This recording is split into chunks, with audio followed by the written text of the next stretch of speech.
నిత్యం స్టూడెంట్స్ రద్దీతో ఎప్పటికీ కిటకిటలాడుతుండేటువంటి అమీర్పేట్లోని మైత్రివనం చౌరస్తాలోని ఆదిత్య ఎంక్లేవ్ భవనంలో అగ్ని ప్రమాదం చోటు చేసుకుంది. కాంప్లెక్స్లోని ఓ కోచింగ్ సెంటర్లో మంటలు చెలరేగాయి. దీంతో పలువురు విద్యార్థులు అందులో చిక్కుకుపోయారు. అగ్నిమాపక సిబ్బంది ఘటనా స్థలానికి చేరుకొని మంటలను ఆర్పుతున్నారు. విద్యార్థులను బయటకు తీసుకువచ్చేందుకు చర్యలు చేపట్టారు వేగవంతంగా. గ్రౌండ్ ఫ్లోర్లోని ప్యానల్ బోర్డులో షార్ట్ సర్క్యూట్ వల్ల మంటలు చెలరేగినట్టుగా ప్రాథమికంగా తెలుస్తుంది. కానీ నిత్యము ఎప్పుడు కూడా అక్కడ స్టూడెంట్స్ రద్దీతో ఉదయం నుంచి సాయంత్రం వరకు మనం చూస్తుంటాం. అమీర్పేట్లోని మైత్రివనం వద్ద ఎలాంటి పరిస్థితి ఉంటుందో అక్కడ కోచింగ్ సెంటర్స్ అధికంగా ఉంటాయి. స్టూడెంట్స్కి సంబంధించినటువంటి ఇన్స్టిట్యూషన్స్ ఎక్కువగా ఉంటాయి. ప్రతి ఒక్కరు కూడా ఎడ్యుకేషన్ హబ్గా భావిస్తారు. ఇక్కడ స్టూడెంట్స్ అందరూ కూడా హాస్టల్స్ నుంచి వచ్చి అక్కడ అందరూ కూడా తమ తమ కోచింగ్ సెంటర్స్లో వారు నేర్చుకునేటువంటిది నేర్చుకుంటారు. అలాంటి రద్దీగా ఉండేటువంటి ఆ భవనం కాంప్లెక్స్, మైత్రివనం భవనం కాంప్లెక్స్ ఏదైతే ఉందో అక్కడ కాంప్లెక్స్లో ఒక్కసారిగా ఈ అగ్ని ప్రమాదం సంభవించడం అనేది షాకింగ్కి గురి చేసింది. ఏమైంది, విద్యార్థులకు ఎలా అగ్ని ప్రమాదం సంభవించింది అనేటువంటి వార్త తెలియగానే కంగారు పడేటువంటి పరిస్థితి ఏర్పడింది. అక్కడ ఒక్కసారిగా జనమంతా కూడా అక్కడ గుమిగిడిపోయారు. అక్కడ ఎప్పటికీ రష్గా ఉంటుంది.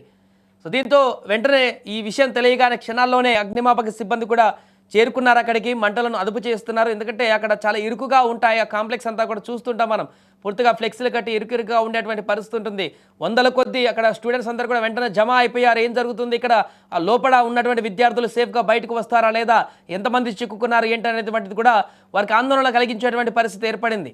సో చూడండి, అక్కడ రెస్క్యూ కొనసాగిస్తున్నారు. నిచ్చెనతోటి స్టీల్ నిచ్చెనతోటి కూడా ఆ పైకి వేసి అందులో ఉన్నటువంటి వారిని దింపేటువంటి ప్రయత్నం చేస్తున్నారు. అక్కడ ఉన్నటువంటి స్థానికులందరూ కూడా, స్థానికులు, పోలీసులు, అదేవిధంగా మిగతా వారందరూ కూడా హెల్ప్ చేస్తున్నారు. జనం కూడా చాలా ఎక్కువగా అక్కడ క్రౌడ్ పూలింగ్ జరిగింది. ఎందుకంటే ఆ ప్లేస్ అలాంటిది.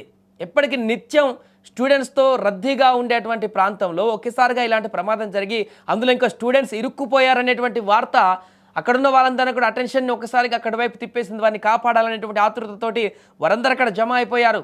వందల సంఖ్యలో అక్కడ ఉన్నటువంటి వారందరూ స్టూడెంట్స్తో పాటుగా మిగతా వాళ్ళందరూ కూడా రోడ్డు మీద మొత్తం గుమిగూడారు.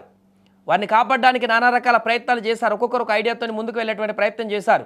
ఇంతలో అగ్నిమాపక సిబ్బంది వచ్చి వారు కూడా ప్రయత్నం చేసి తీసేటువంటి ప్రయత్నం చేస్తున్నారు. బట్ ఎలాంటి ప్రాణాపాయం లేకుండానే ఇదంతా కూడా బయటపడాలని చెప్పేసి కోరుకుంటున్నారు. ఇంకా రెస్క్యూ కొనసాగుతుంది, ఇంకా వెతుకుతున్నారు. ఆల్మోస్ట్ చాలామంది విద్యార్థులు బయటకు వచ్చినట్టుగా కనపడుతుంది. ఇంకెవరైనా చిక్కుకుంటే వారిని కనిపెట్టేందుకు కూడా మంటలను ఆర్పు చేస్తూ అగ్నిమాపక సిబ్బంది లోపలికి వెళ్ళేటువంటి ప్రయత్నం చేస్తుంది. ఒక్కసారిగా అమీర్పేట మైత్రివనంలో చోటు చేసుకున్నటువంటి అగ్ని ప్రమాద ఘటన అయితే ఒక్కసారిగా ఇప్పుడు సంచలనంగా మారింది.